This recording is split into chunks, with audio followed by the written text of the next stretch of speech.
Bapak Ibu, selamat pagi. Pagi, luar biasa, caca. Baik, terima kasih atas semangatnya. Pertama-tama saya ucapkan terima kasih kepada rekan-rekan semua karena sudah meluangkan waktu untuk mengikuti penyebaran pemahaman dan penerapan pembelajaran budaya positif, di mana kegiatan ini untuk saya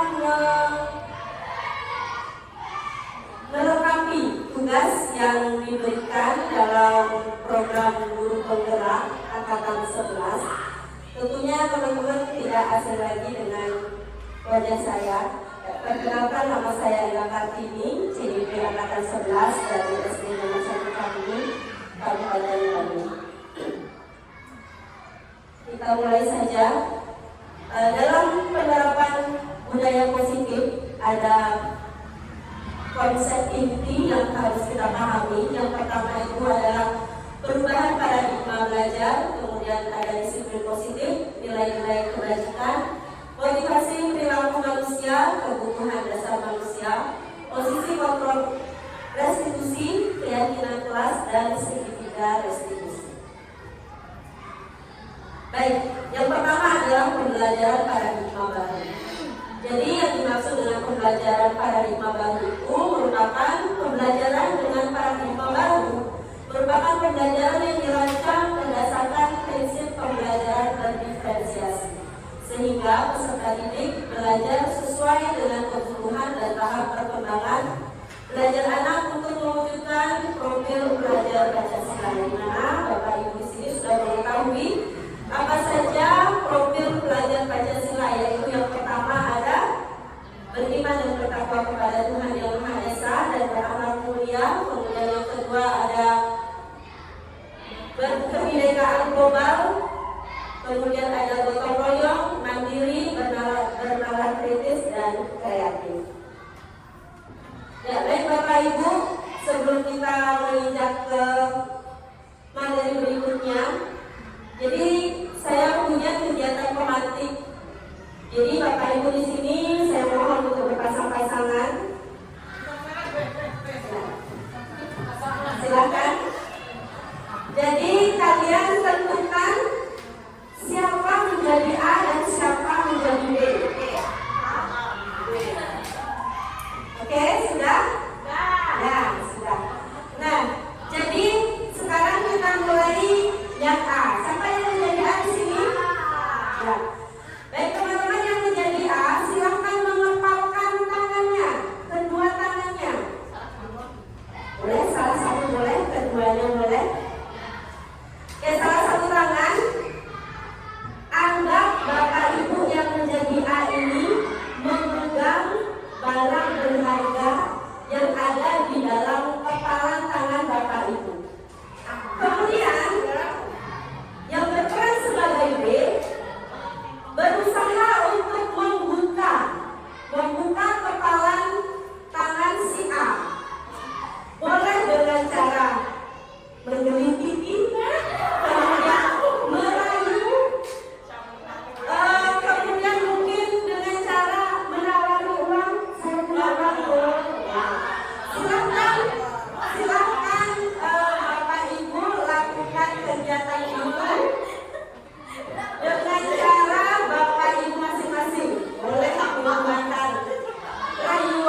ketebalan tangan Anda. Mengapa? Apa alasannya? Dari 9 ya. Jadi alasannya ada yang membuka dengan sukarela, kemudian ada yang dipaksa, dan lain sebagainya. Nah, dalam kegiatan ini kira-kira sesungguhnya siapa yang memegang kendali atau peran utama atau kontrol untuk membuka atau menutup lokalan tersebut? Siapa? Apakah A atau B? Ketika Anda menjadi siapa? Ketika Anda menjadi A,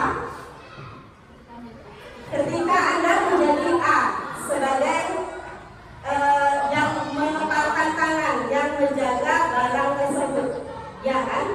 Jadi kontrol itu semua ada Baterai penuh. diri kita sendiri. Baik kita mau membuka secara sukarela atau dengan paksaan mungkin, atau ada rayuan atau hukuman, jadi tetap yang menjadi kendala adalah diri kita sendiri. Nah, baik, kita lanjutkan dengan miskonsepsi tentang teori kontrol. Kita sebagai seorang guru tentunya menjadi kontrol di sekolah kita atau di kelas kita masing-masing. Ya. Jadi ada miskonsepsi tentang teori kontrol. Yang pertama, ilusi guru mengontrol murid. Masihkah di benak Bapak Ibu miskonsepsi ini bahwa guru adalah mengontrol murid-muridnya? Guru sebagai pengontrol. Kira-kira masihkah seperti itu? Saya loh yang mengendalikan murid-murid. Kemudian miskonsepsi yang kedua, ilusi bahwa kritik dan membuat rasa bersalah mampu menguatkan karakter siswa, ya. Kemudian miskonsepsi yang ketiga yaitu ilusi bahwa semua penguatan positif efektif dan bermanfaat. Jadi yang dimaksud di sini adalah penguatan positif itu efektif dan bermanfaat untuk mengubah siswa.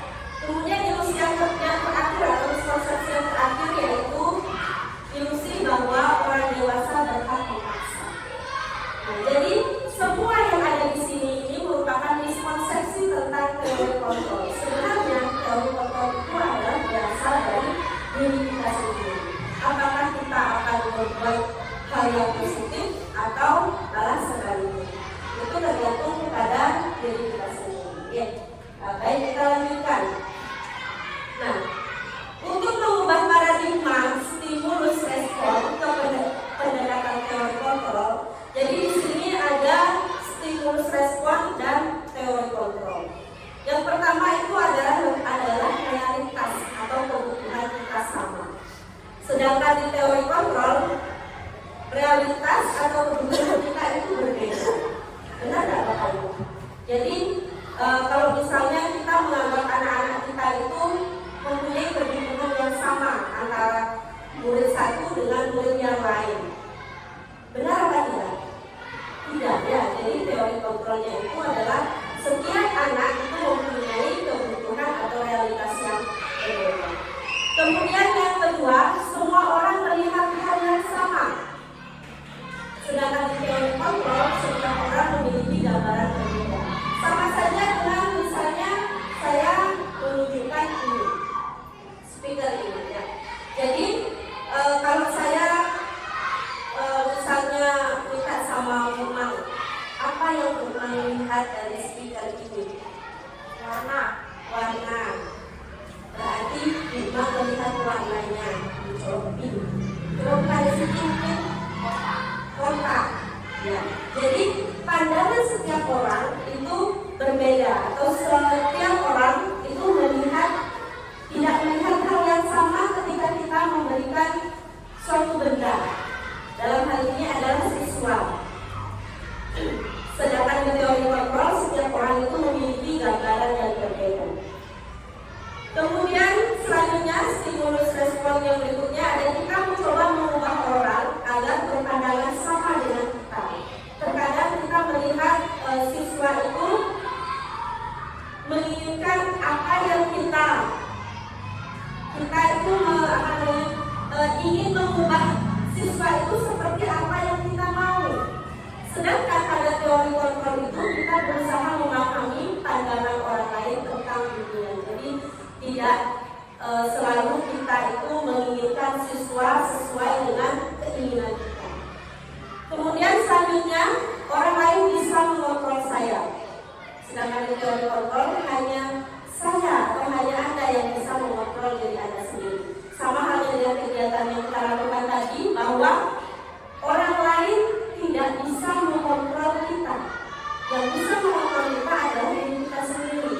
Walaupun misalnya orang lain mengajak kita berbuat atau melakukan hal yang negatif, kalau kita sendiri sudah mempunyai keyakinan untuk berbuat sesuatu yang positif, maka kita tidak bisa dipengaruhi oleh orang lain atau orang lain tidak bisa mengontrol kita. Ya. Kemudian yang selanjutnya adalah memaksakan. Ada pemaksaan ada pada saat tunjukkan gagal. Nah, seperti halnya tadi, misalnya dibujuk nih, ayo dong buka tangannya, cepat buka, nanti tak gini. Karena si A ini tidak mau membuka, lama-lama akhirnya menjadilah pemaksaan. Bukan ini cepat, bukan ini. Biasanya kan seperti kalau enggak langsung nantinya. Nah, jadi itu yang biasa kita menjadi stimulus respon kita. Sebenarnya teori kontrolnya adalah kolaborasi dan konsensus menciptakan pilihan-pilihan baru. Mungkin dengan cara dibujuk, bagaimana nih, sehingga nanti si A yang memegang peranan penting itu akan melakukan hal yang kita mau. Baik, Bapak Ibu. Jadi di sini ada yang disebut dengan disiplin positif.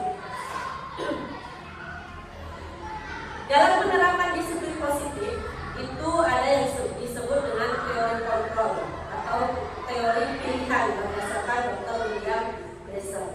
Apa saja bahwa di sini dijelaskan Anda tidak bisa mengontrol orang lain, hanya Anda yang bisa mengontrol diri Anda sendiri.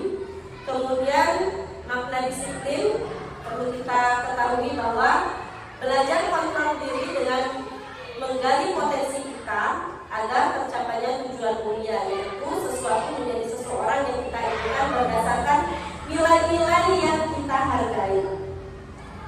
Kemudian selanjutnya, semua perilaku memiliki tujuan. Model berpikir, kolaborasi dan konsensus menciptakan pilihan-pilihan baru. Kemudian ada realitas, kebutuhan kita berbeda jika berusaha memahami pandangan orang lain tentang dunia. Setiap orang memiliki gambaran berbeda. Jadi di sini akan dibahas tentang teori motivasi. Yang pertama itu ada menghindari hubungan, kemudian yang kedua untuk mendapatkan imbalan, yang ketiga untuk menghargai diri sendiri, yang keempat ada nilai-nilai kebijakan untuk bersyarat dan keyakinan kelas. Jadi di sini teori motivasi itu dibagi menjadi dua, ada motivasi ekstrinsik dan ada motivasi intrinsik. Jadi untuk motivasi ekstrinsik itu berasal dari luar. Misalnya, Bapak Ibu di luar mengendarai sepeda motor menggunakan helm. Sekarang kita kembalikan lagi. Untuk apa kita menggunakan helm pada saat kita mengendarai motor? Kalau saya bertanya seperti itu, Bapak Ibu jawabannya masih berbeda-beda. Untuk apa Pak Joni? Tanpa dijelas oleh Gusti. Untuk keselamatan karena itu mereka pakai helm untuk apa? Biar tak masuk angin, bukan? Biar tak lepek. Nah yuk. Oh, biar tak terbang budaya. Baik, dari sana kita mengetahui bahwa tujuan kita menggunakan helm itu berbeda-beda. Nah, jadi yang tadi disebutkan oleh Pak Joni biar tak ditiuran, kemudian Pak Dalu tadi apa? Biar tak masuk angin, untuk keselamatan, rumah mungkin untuk rambutnya biar tak lepek dan sebagainya. Nah, dari jawaban itu kira-kira yang mana yang merupakan motivasi ekstrinsik? Ya, Pak Joni, dia melakukan itu atau menggunakan helm itu supaya tidak ditilang. Artinya itu kan berasal dari luar, menghindari hukuman supaya dia tidak tidak ditilang oleh polisi. Nah, itu merupakan motivasi eksplisit. Kemudian yang bagaimana motivasi eksplisit? Contohnya tadi yang seperti Bu Gusti, karena dia merasa dengan menggunakan helm itu saya akan selamat. Nah, jadi itu dari dalam dirinya, kesadaran dirinya bahwa jika dia menggunakan helm, maka itu digunakan untuk keselamatan sendiri. Ya, jadi seperti itu. Kemudian selanjutnya ada 5 posisi kontrol. 5 posisi kontrol kita sebagai seorang guru yang pertama itu adalah sebagai penghukum. Kemudian pembuat rasa bersalah. Yang ketiga sebagai teman. Yang keempat sebagai pemantau. Yang kelima sebagai manajer.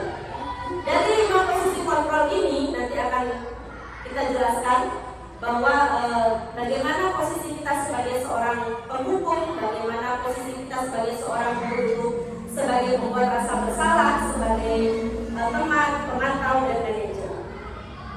Kemudian untuk menciptakan ini kita perlu melakukan suatu suatu aktivitas atau kegiatan yang disebut dengan segitiga restitusi. Ya, jadi segitiga restitusi itu yang pertama ada menstabilkan identitas, yang kedua validasi kebutuhan, yang ketiga menanyakan keyakinan kelas. Itu kemarin sudah dijelaskan oleh Bu Gusti. Kemudian yang terakhir itu adalah 5 kebutuhan dasar manusia. Yang pertama bahwa manusia itu perlu bertahan hidup, kemudian penguasaan, kemudian ada kasih sayang dan rasa diterima, selanjutnya ada kesenangan, dan yang terakhir adalah kebebasan. Baik, kita langsung ke disiplin positif. Apakah makna disiplin? Kalau saya bertanya apa makna disiplin? Mungkin dari Bapak Ibu ada yang menjawab disiplin adalah belajar, kemudian disiplin adalah kepatuhan dan sebagainya. Jadi berasal dari bahasa Latin disiplina, itu artinya adalah belajar. Yang kedua, makna asal dari kata ini berkonotasi dengan disiplin diri dari murid-murid atau subjektes dan prakul. Disiplin diri membuat orang menggali potensinya menuju sebuah tujuan apa yang dia hargai. Kemudian, namun dalam budaya kita makna kata disiplin telah berubah menjadi sesuatu yang dilakukan seseorang pada orang lain untuk mendapatkan kepatuhan. Kecenderungan umum adalah menghubungkan kata disiplin dengan ketidaknyamanan, bukan dengan apa yang kita hargai atau pencapaian suatu tujuan mulia. Sebenarnya disiplin positif itu adalah cara kita mengontrol diri dan bagaimana menguasai diri untuk memilih tindakan yang mengacu pada nilai-nilai yang kita hargai agar tercapai tujuan mulia yang diinginkan. Jadi inilah arti kata disiplin positif yang sesungguhnya atau sebenarnya. Jadi bagaimana caranya kita untuk mengontrol diri kita dan bagaimana kita menguasai diri kita untuk memilih tindakan yang mengacu pada nilai-nilai yang kita hargai agar tercapai tujuan mulia yang diinginkan. Baik, kita lanjutkan dengan nilai-nilai kebajikan. Nilai-nilai kebajikan adalah sifat-sifat positif manusia yang merupakan tujuan mulia yang ingin dicapai setiap individu.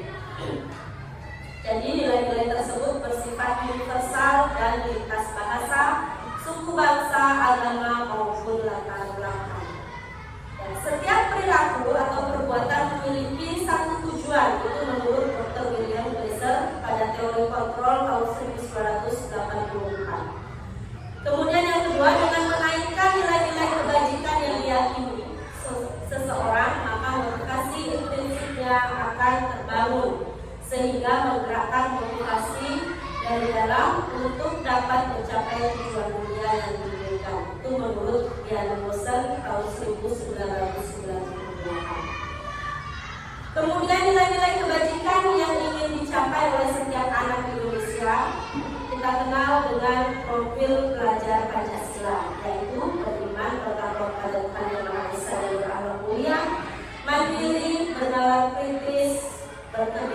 global, gotong royong, dan kreatif.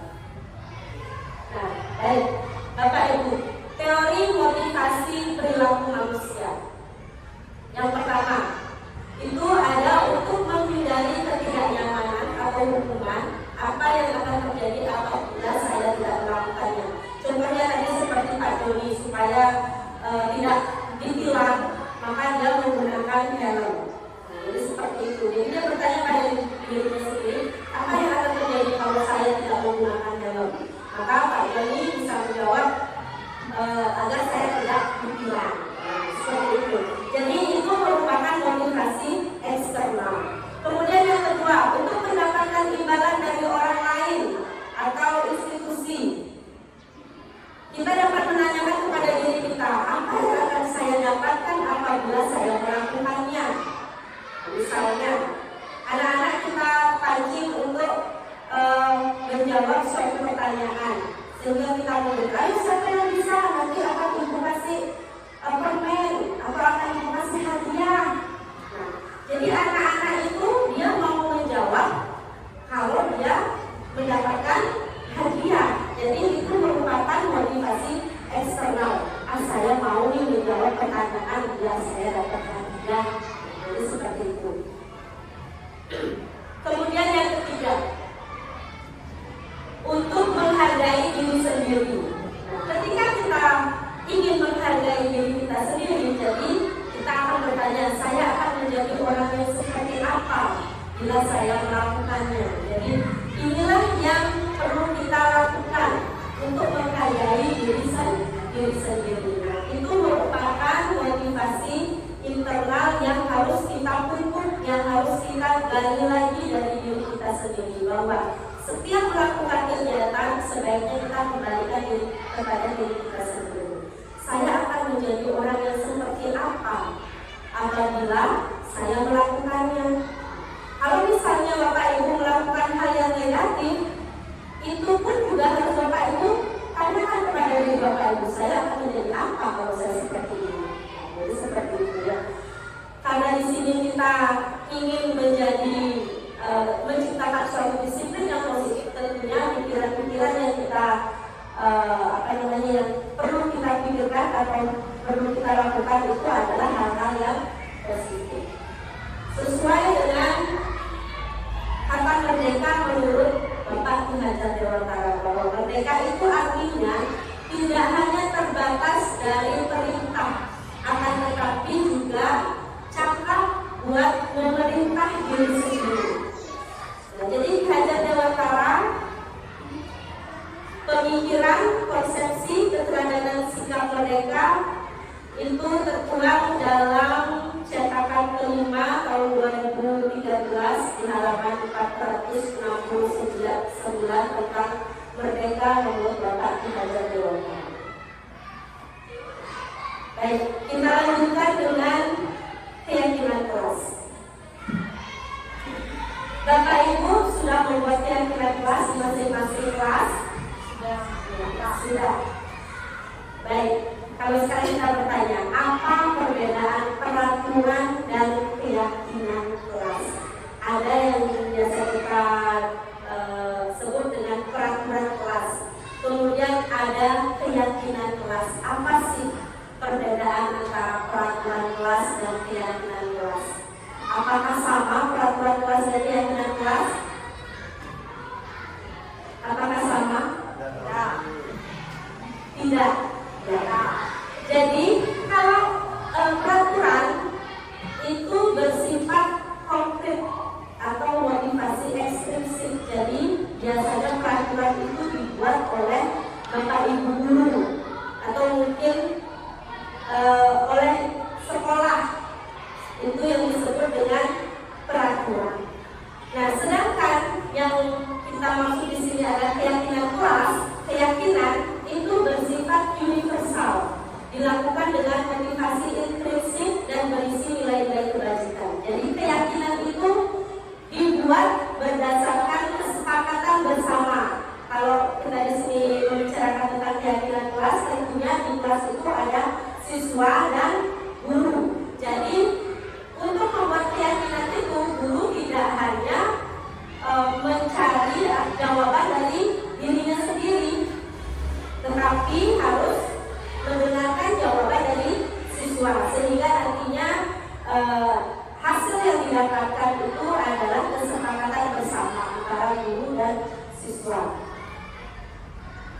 Baik, tadi saya menanyakan apakah peraturan dan keyakinan itu sama. Jadi jawabannya berbeda. Kalau peraturan itu selalu kembalikan, contohnya ya, selalu kembalikan buku ke tempatnya. Itu adalah peraturan. Sedangkan keyakinan kelas itu adalah tanggung jawab. Jadi tidak perlu lagi kita menjelaskan ke anak-anak selalu kembalikan buku ke tempatnya. Kalau dia sudah meyakini bahwa buku ini harus dikembalikan berdasarkan keyakinan itu, maka dia akan langsung mengembalikan itu sebagai rasa tanggung jawabnya terhadap buku yang sudah diambil. Kemudian contohnya lagi, dilarang mengganggu orang lain. Kalau keyakinan kelas itu bisa kita buat dengan menghargai orang lain. Jadi itu adalah nilai-nilai yang perlu kita tanamkan kepada siswa. Nah, bagaimana langkah-langkah kita untuk membuat keyakinan kelas? Jadi seperti ini Bapak Ibu ya. Ada beberapa langkah yang perlu kita lakukan dalam membuat keyakinan kelas. Yang pertama itu adalah menggali peraturan-peraturan yang perlu disepakati di kelas. Contohnya, seperti yang sudah saya sampaikan, tanya ke anak-anak apa maunya mereka di kelas ini seperti apa. Nah, jadi kita kembalikan ke anak-anak mereka mau seperti apa di kelas mereka sendiri. Kemudian setelah Bapak Ibu mengumpulkan jawaban, mungkin anak-anak ada yang bilang tidak boleh makan di kelas, tidak boleh mengganggu teman, atau tidak lari-larian di kelas. Kemudian setelah kita mendapatkan jawaban dari anak-anak itu, tugas kita adalah mengubah peraturan-peraturan yang sudah dibuat dengan kalimat positif. Kalimat positif di sini yang dimaksud adalah menghilangkan kata tidak. Karena kita tahu sekarang itu kita dianjurkan untuk mengurangi kata-kata negatif dengan tidak boleh selalu kita menghilangkan kata-kata negatif tidak itu. Kemudian kita ubah menjadi kalimat positif. Selanjutnya kita menjadikan peraturan-peraturan yang sudah dibuat menjadi nilai-nilai kebajikan atau keyakinan. Yang keempat itu adalah kegiatan pendalaman keyakinan kelas tampak seperti atau tidak seperti. Kemudian dilanjutkan dengan kegiatan pendalaman keyakinan kelas dengan tugas siswa apa dan tugas guru apa. Nah, jadi di sini yang dimaksud dengan tugas siswa dan tugas guru itu kita tidak hanya melimpahkan kepada murid kita sendiri. Jadi anak-anak tugasnya ini. Kita sebagai seorang guru juga tahu tugas kita apa, sehingga dalam kelas itu tercipta pembelajaran yang menyenangkan.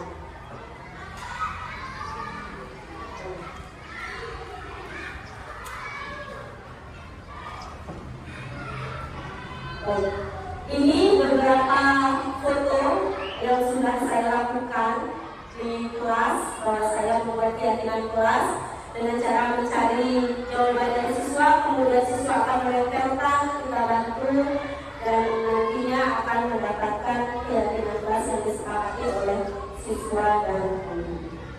Nah, baik Bapak Ibu, coba Bapak Ibu perhatikan kalimat atau tindakan guru yang ada di kolom sebelah kanan, sebelah kiri Bapak Ibu. Coba Bapak Ibu perhatikan yang pertama, mencatat 100 kali di dalam buku kalimat saya tidak akan terlambat lagi karena terlambat ke sekolah. Kira-kira itu merupakan hukuman atau konsekuensi?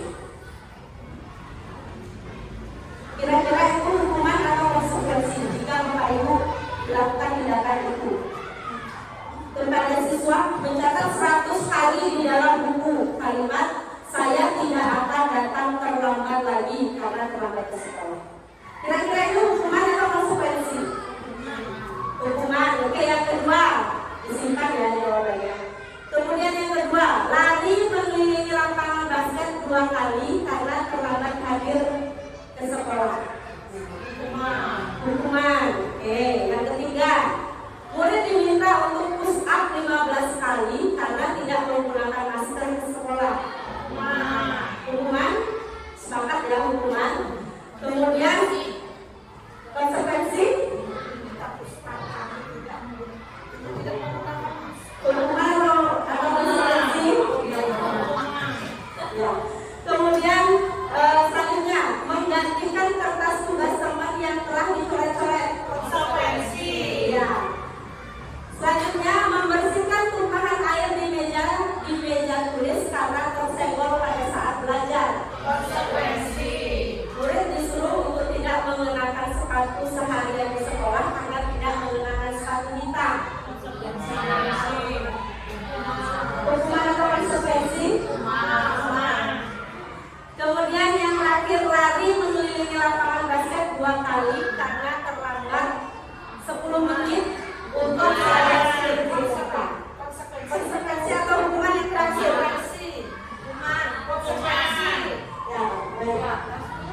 yang mencoret-coret buku temannya atau kertas temannya, yang mau tidak mau dia harus menggantikannya.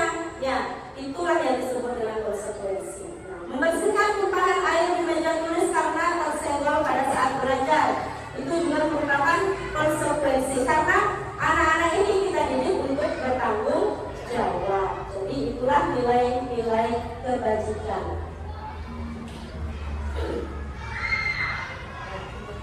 Baik, perbedaan hukuman dan konsekuensi Bapak Ibu. Di sini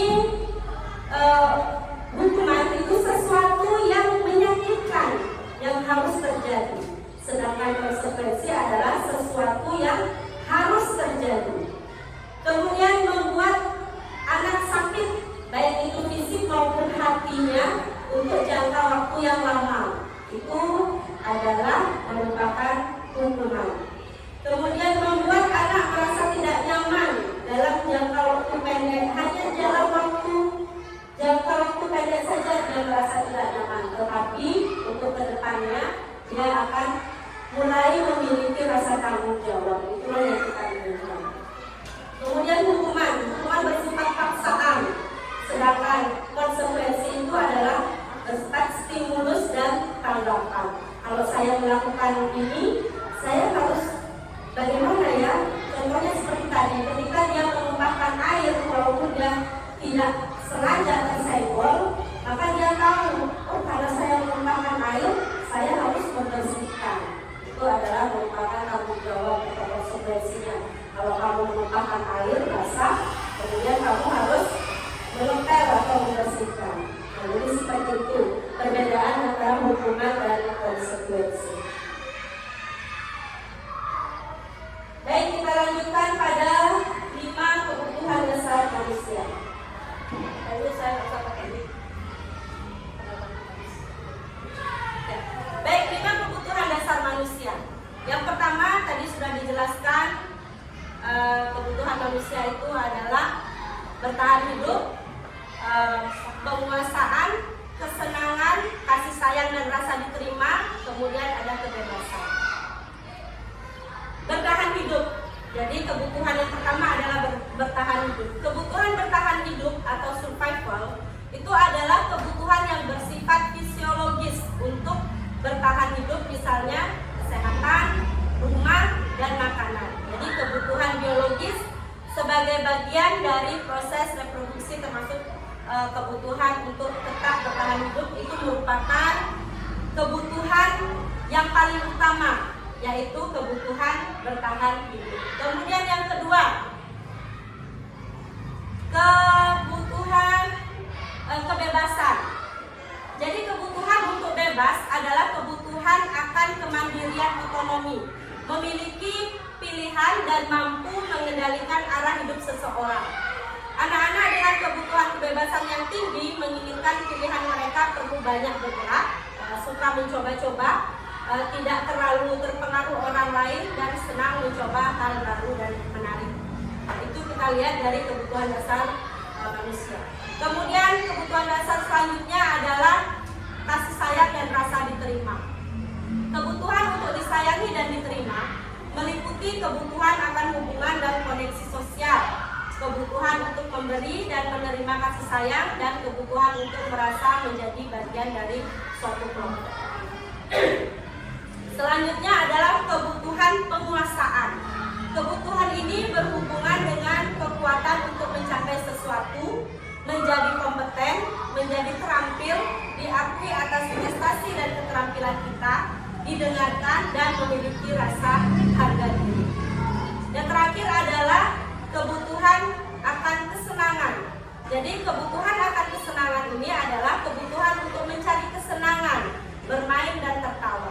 Inilah 5 dasar kebutuhan manusia. Tidak hanya anak-anak memiliki ini, tetapi kita orang dewasa atau guru pun harus mengetahui 5 dasar kebutuhan manusia.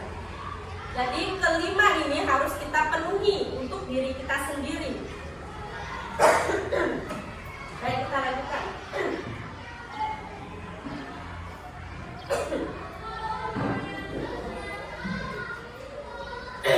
Untuk memenuhi kebutuhan kita, maka kita perlu tahu posisi kontrol Di sini ada yang disebut dengan restitusi. Bapak Ibu mungkin sudah pernah mendengar kata restitusi.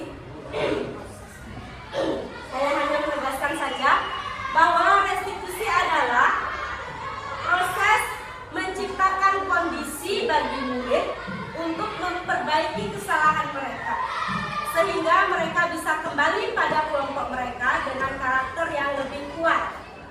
Nah, restitusi juga merupakan proses kolaboratif yang mengajarkan murid untuk mencari solusi untuk masalah mereka dan membantu murid berpikir tentang orang seperti apa yang ingin mereka menjadi atau tujuan mulia dan bagaimana mereka harus memperlakukan orang lain. Teori ini berdasarkan dengan teori Bosen tahun 2000.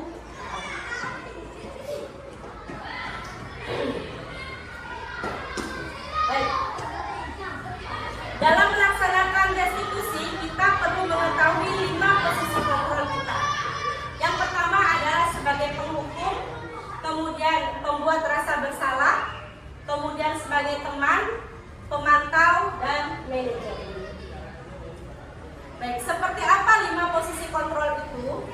Yang pertama, Bapak Ibu bisa lihat motivasi sebagai penghukum, identitas gagal sebagai penghukum, kemudian membuat rasa bersalah sebagai teman, sebagai pembantu, pemantau, dan manajer. Bapak Ibu bisa lihat contohnya. Guru berbuat. Kalau guru sebagai seorang penghukum, maka dia akan melakukan hal ini: menghardik, menunjuk-nunjuk, menyakiti, menyindir. Sedangkan ketika dia sebagai pembuat rasa bersalah, mungkin dia akan ceramah, kemudian menyampaikan kepada siswa seharusnya kamu tidak boleh melakukan hal itu, ibu bakal kecewa loh kalau kamu melakukan hal itu. Itu salah satu sebagai posisi kontrol guru adalah sebagai pembuat rasa bersalah. Kemudian posisi kontrol guru sebagai teman, misalnya membuatkan alasan-alasan untuk muridnya. Sedangkan di pemantau itu menghitung dan mengukur. Nah, sedangkan di identitas sebagai manajer itu akan mengajukan pertanyaan-pertanyaan. Nah, dari posisi kontrol guru sebagai penghukum, pembuat rasa bersalah, teman, pemantau, manajer, itu akan efeknya ke siswa itu berbeda-beda. Jadi apabila guru melakukan posisinya sebagai seorang penghukum dan pembuat rasa bersalah, maka kontrolnya itu adalah dari luar, sehingga anak itu akan merasa ketakutan dan tidaklah dia mendapatkan kata merdeka seperti tujuan pendidikan menurut Ki Hajar Dewantara. Sedangkan jika kita memperlakukan atau memposisikan diri kita sebagai seorang teman atau pemantau, itu juga merupakan posisi kontrol dari luar atau yang disebut dengan tadi motivasi ekstrinsik. Nah, apabila kita sebagai seorang guru melakukan hal atau memposisikan posisi kita, kontrol posisi kita sebagai seorang manajer, maka murid kita diharapkan akan menghargai dirinya sendiri, sehingga itu disebut dengan motivasi intrinsik. Nah, dalam melaksanakan restitusi ada yang disebut dengan segitiga restitusi. Yang pertama adalah menstabilkan identitas, kemudian validasi kebutuhan, dan yang terakhir adalah menanyakan keyakinan. Itu disebut dengan segitiga restitusi. Bagaimana cara kita menstabilkan identitas? Nah, jadi setiap orang pasti pernah melakukan kesalahan. Mungkin kita berbicara seperti itu kepada murid kita. Contohnya dia tidak terlambat datang ke sekolah. Dan contohnya seorang siswa terlambat datang ke sekolah. Yang pertama kita lakukan apa, Bapak Ibu? Apakah Bapak Ibu mungkin berdiri di depan tiang bendera? Apakah itu yang akan Bapak Ibu lakukan? Nah, jadi seharusnya kita akan menggunakan segitiga restitusi ini. Yang pertama kita harus menstabilkan identitas dengan mungkin menyampaikan ke anak, kita bertanya, kenapa kamu terlambat? Kemudian Bapak Ibu bisa menstabilkan identitas. Tidak apa-apa kamu terlambat, ibu juga pernah terlambat. Nah, itu artinya jadi anak itu tidak merasa bersalah sendiri. Kenapa kamu terlambat? Kamu jadi tidur malam-malam seperti ini. Nah, itu artinya Bapak Ibu sebagai seorang penghukum, ya, bukan sebagai seorang manajer. Kemudian dari kita bertanya bahwa kita menstabilkan identitas dengan ibu juga pernah melakukan hal tersebut. Jadi anak-anak, tidak apa-apa melakukan kesalahan, kamu bukan satu-satunya orang yang pernah melakukan ini. Itu kita menstabilkan identitas. Kemudian yang kedua adalah memvalidasi kebutuhan. Contohnya adalah kamu tentu punya alasan mengapa kamu melakukan itu. Kenapa kamu bisa datang terlambat? Karena saya tadi malam main game, Bu, sampai malam. Kita tanyakan dulu apa penyebabnya sehingga anak itu terlambat datang ke sekolah. Kemudian kita memvalidasi kebutuhan dengan cara kita bertanya, adakah cara yang lebih efektif untuk kamu mendapatkan apa yang kamu butuhkan? Itu dengan cara seperti itu. Kemudian setelah kita memvalidasi kebutuhan, kita akan menanyakan keyakinan. Sudah benarkah yang kamu lakukan? Kalau kamu terlambat, kalau gara-gara kamu main game, apakah itu benar? Tentu anak kita atau murid kita akan menjawab tidak. Sesuai dengan kesepakatan kita bahwa nilai-nilai apa yang telah kita sepakati. Jadi anak-anak kan tentunya dia akan tahu, saya sudah sepakat nih, kalau saya jadi seperti itu dalam kita melaksanakan segitiga restitusi.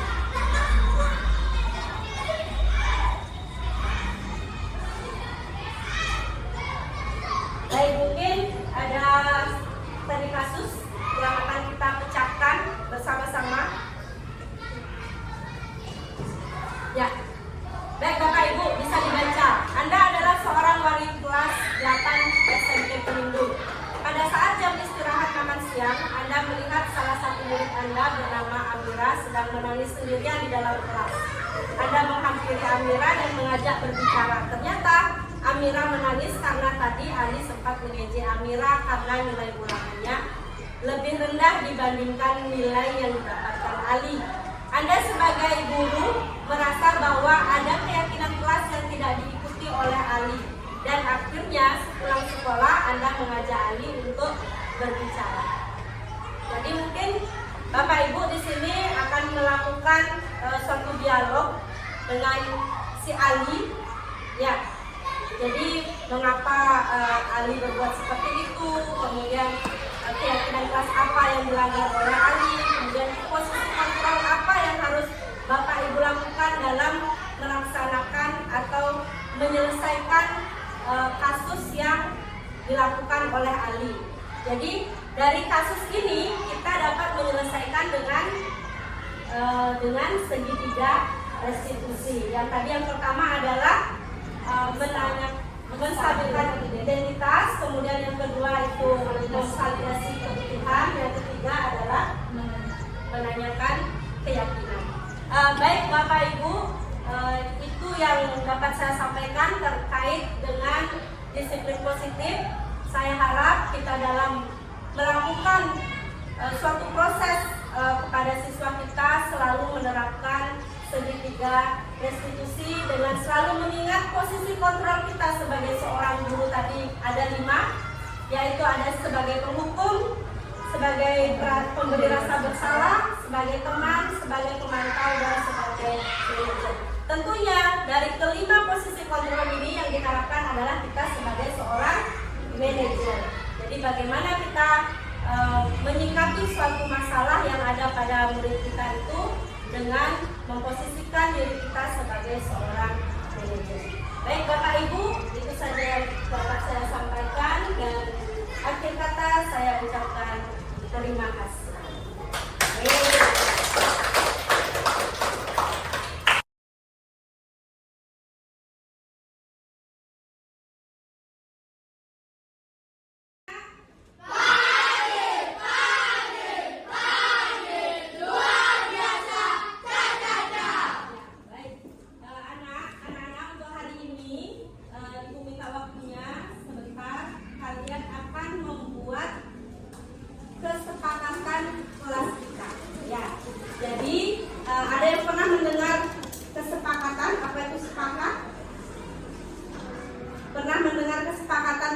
kesepakatan. Apa itu yang dimaksud dengan kesepakatan atau kata sepakat? Apa artinya sepakat? Ada yang tahu? Kalau peraturan anak-anak tahu? Kalau peraturan, pernah mendengar peraturan? Peraturan itu apa?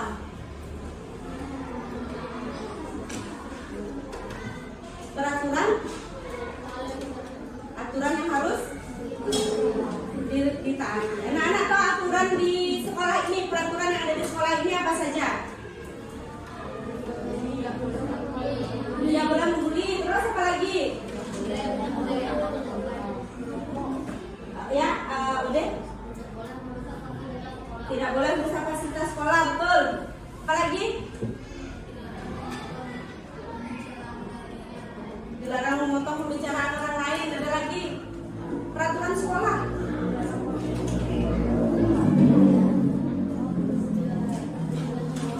Apa lagi? Nah, kalau peraturan sekolah itu siapa yang membuat? Peraturan sekolah siapa yang membuat? Guru dan kepala sekolah. Ya. Nah, sekarang ibu akan membuat. Kalau di sekolah ada yang disebut dengan peraturan sekolah. Kalau di kelas kita akan membuat kesepakatan kelas. Seharusnya dalam kelas ini juga ada peraturan kelas. Peraturan kelas itu adalah segala aturan yang ada di kelas kita. Contohnya misalnya tidak boleh datang terlambat. Ya, itu adalah aturan, peraturan. Kalau peraturan harus ditaati. Kalau kalian tidak mentaati, akan ada sanksinya. Nah, sekarang kita akan membuat kesepakatan. Apa saja sih yang harus kita lakukan atau yang boleh dan tidak boleh dilakukan di kelas ini? Yuk, ibu minta dari kalian, kira-kira apa yang boleh dilakukan dan yang tidak boleh dilakukan?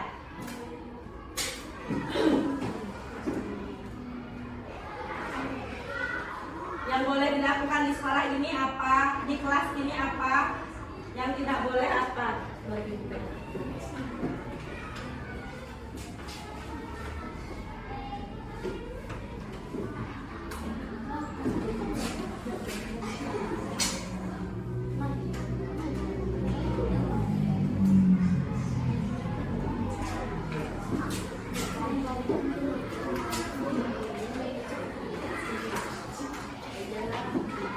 Sekarang masing-masing anak silahkan tuliskan hal yang boleh kita lakukan. Ditulis buat apa pennya? Lihat aja dulu boleh.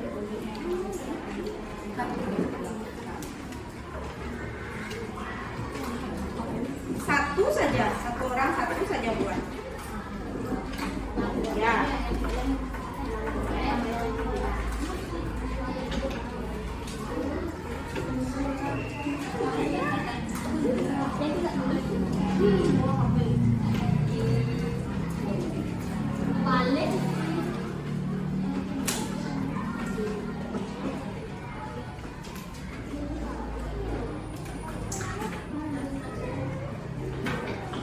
Ayo silakan ditulis, tak lama-lama enggak usah lama-lama. Ayo.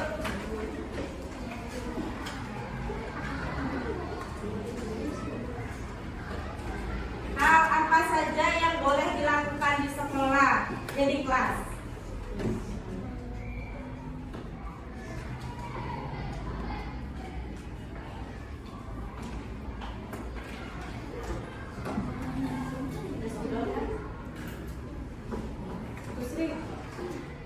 Tuh.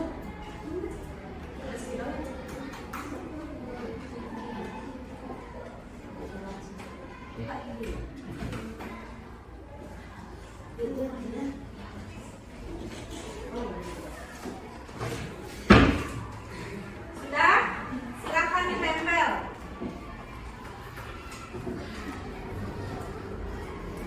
Hal yang boleh dilakukan.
agar dapat melaksanakan piket. Boleh membaca buku.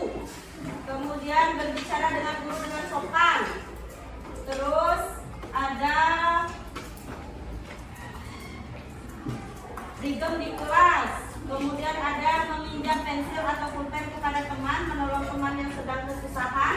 Boleh menggunakan LHS 1 berbuah. Boleh membantu teman piket.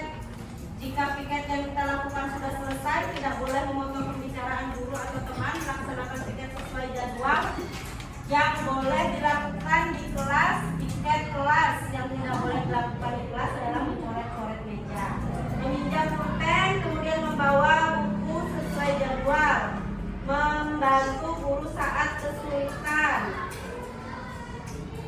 Bertanya jika tidak tahu. Terus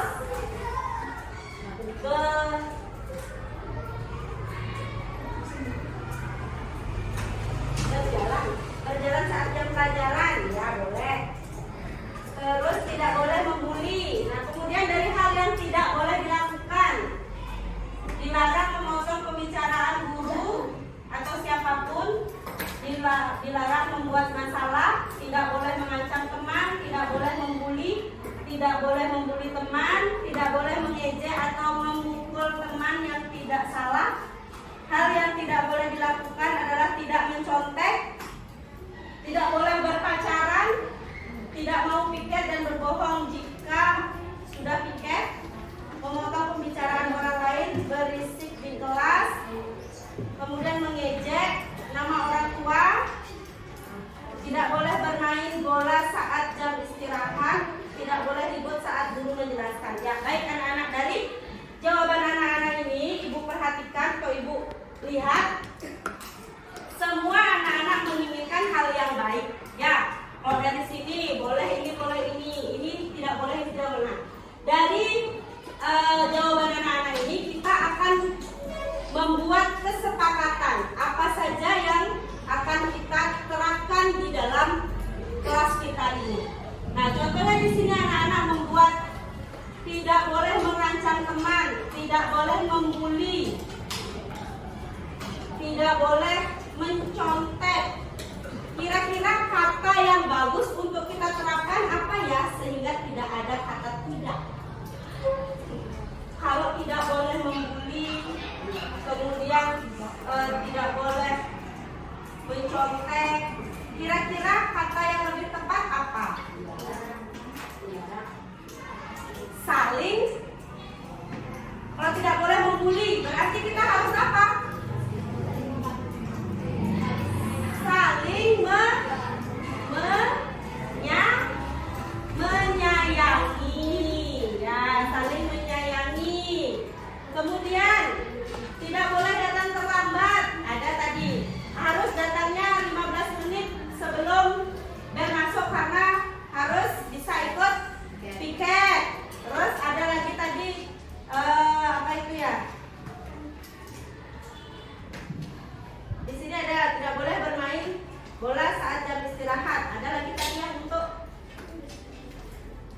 Ini ya, tidak boleh.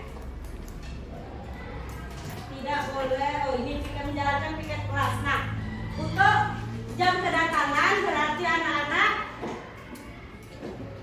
kata yang lebih tepat adalah datang tepat ya, datang tepat waktu. Kemudian apa lagi? Tadi ada masalah piket. Bagaimana kalau kita buat melaksanakan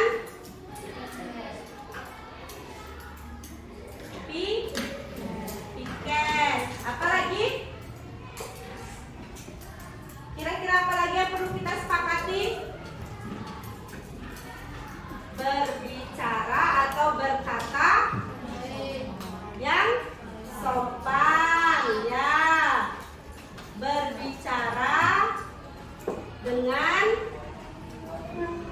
sopan. Satu lagi. Kalau misalnya anak-anak ketemu sama guru atau sama teman, salam, mengucap salam, senyum, salam, melaksanakan apa? 5S. Bagaimana dengan kesepakatan kita ini? Apakah anak-anak setuju? Setuju? Yang pertama, saling menyayangi. Yang kedua, yang ketiga, yang keempat, yang kelima.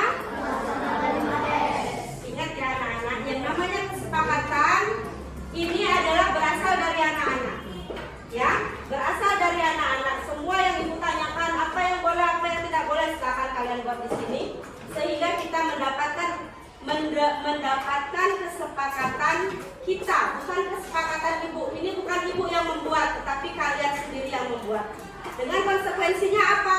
Kalau anak-anak melaksanakan, kalau anak-anak membuat dari anak-anak, berarti anak-anak siap akan melaksanakan. Sudah siap melaksanakan kesepakatan kita? Siap? Artinya anak-anak tidak boleh melanggar kesepakatan yang sudah kita sepakati. Siap ya anak-anak ya? Ya, berarti mulai hari ini kesepakatan yang sudah kita buat akan kita terapkan, akan kita lakukan sampai nanti anak-anak tamat dari sekolah. Siap? Siap? Baik anak-anak.